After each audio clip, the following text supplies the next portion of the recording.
Michael, here's that staffing model. You can see there's 5 tabs here. Here's where we started with. So this is the average sale for a technician or an install crew by department for plumbing here, HVAC, and electrical. And this is just coming off of Nexstar member contractors that I've worked with in the past. I basically created one department on it with you right now. I know you say you've got an HVAC tech, but we can move that up there. But just for the staffing model that you gave me of the names of the folks that work for you, those are the 5 technicians and then 1 installer. Now, I may have that wrong, but I figured we had 1 installer and then 5 service technicians. And if we got more than that, that's cool. We can do more than that. And I don't have a salesperson in there, so I didn't put a salesperson in here. But if we have one, a designated salesperson, we can put them in here as well. And then the staffing assumptions. This is an assumption that we get this information from our Nexstar. We started this in 2004, had financial surveys, and in the surveys, it started with operational pieces of the survey. So basically, how many CSRs do you have versus how many people you have, and what was your revenue and all that. So we were able to get a lot of great information. And about every 3 years we update it. This was updated in 2021. So it's not too far off, a couple of years off. It's 24. We'll be updating it again, I'm sure, over at Nexstar. But this kind of shows you for one CSR you need 6 techs. For a CSR manager you need 8 CSRs.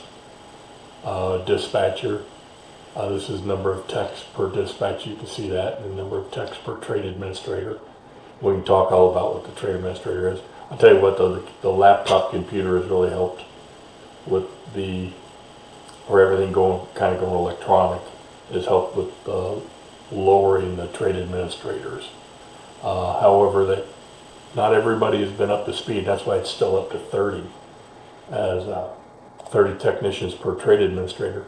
So you can see there's still, even in a good group like Nexstar, there's still a lot of folks that aren't already digital. And I'm not a big fan of digital. I never ran a business digital, and I don't think you get enough information doing it digital. But anyway, that's me. I'm old school, you know. But anyways, so this is basically the assumptions tab that we update every year, or every 3 years basically.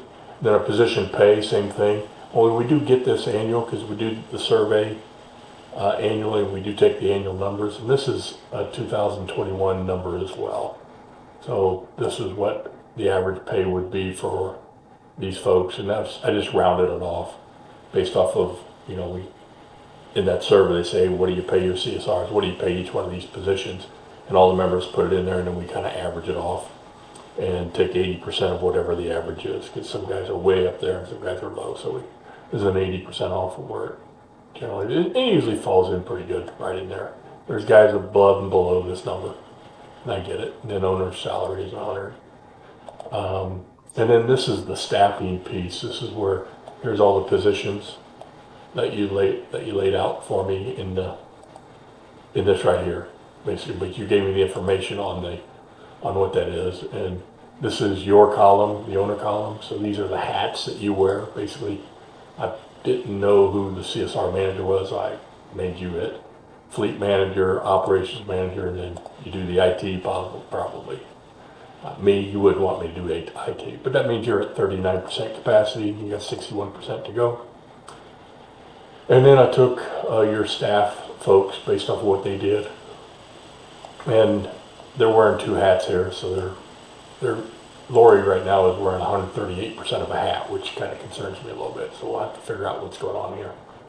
But that means she's basically answering all the calls, making all the calls, and then also dispatching.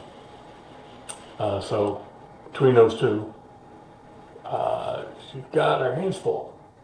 But anyways, that's what that is. And then service manager, got Jared up here. He wears these hats. He's got 5 hats, and they line up with this line, this line, this line, this line, this line. Yeah. So he's wearing the service manager trainer hat, sales manager, install coordinator, and install manager's hat. I'm assuming that's all going on there. Okay, and then there's all other things that we could have up here, and you will have, and of course, you guys are taking on some of the trainer role anyway. But there's not too much like a CSR manager.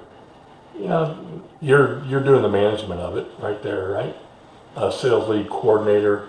You probably don't have enough salesmen that need a sales lead coordinator at your size right there, and that's why it doesn't populate any of it.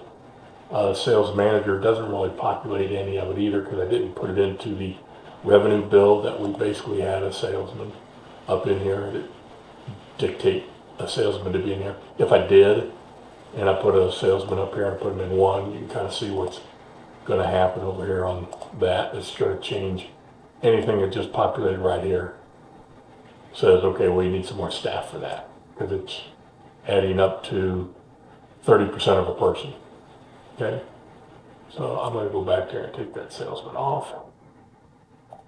Okay, and anyways, just kind of look at this, study it, and scroll it on over, and just want to make sure we had all the positions in there, and we'll go from there. Now, the reason there's more tabs, I think there's 300 some odd tabs or whatever there are that go across, but that's for, you know, at a much larger company, you're going to have multiple CSRs, and so you can kind of see that between the L and the P here, where I'm kind of LMNOP. Yeah, so there's multiple CSRs in there, but I just hit them because I saw that we didn't really have that in play. So, but we can. I mean, we will grow into all this. Then it's not a big deal, but it's there. It's scalable, and we get it updated. Anyways, and then it gives you a nice org chart. It lays out, you know, service manager's got 42% of a hat on, okay? Who's your trade administrator, 70%, dispatcher's 56. Who's a trainer, who's also probably your service manager, you know, and you'll see that, you know, your service manager's wearing 65% of the hat. Now this is a critical piece here too. See how it's red there under these dispatches because you're wearing two hats? That's more than you want to have. Anytime I see it go over 90, I highlight this thing red, the thing will be red. You know, if I put in, I don't know, 0.3 more here, that's going to go red because it went over 90. Okay, so it's just a warning sign to let you know that, hey, this person's probably getting a little bit overloaded. Nobody can be perfect. Nobody can do 100%. But from 90 on up, that's kind of like your warning flag. Hey, we might want to bring on another person in that role. Okay? So hopefully that helps. And in the org chart, just kind of lays out. This is, if you looked at everybody's org chart and NextStar, this is what it looks like. So for a service company, this is what a service company's organizational chart looks like. So get used to the nomenclature. As everybody, you know, a new person comes into NextStar and they've got their own terminology and they get lost for a while because they don't know the translation between what they're calling and what NextStar calls them. So if you use this terminology, you're going to be copacetic. Okay? And because then you and I can talk clearly because I know the NextStar nomenclature, I guess, and knows what we call them. Anyways, you're going to find out. I'm going to put a video down here. This is an old video.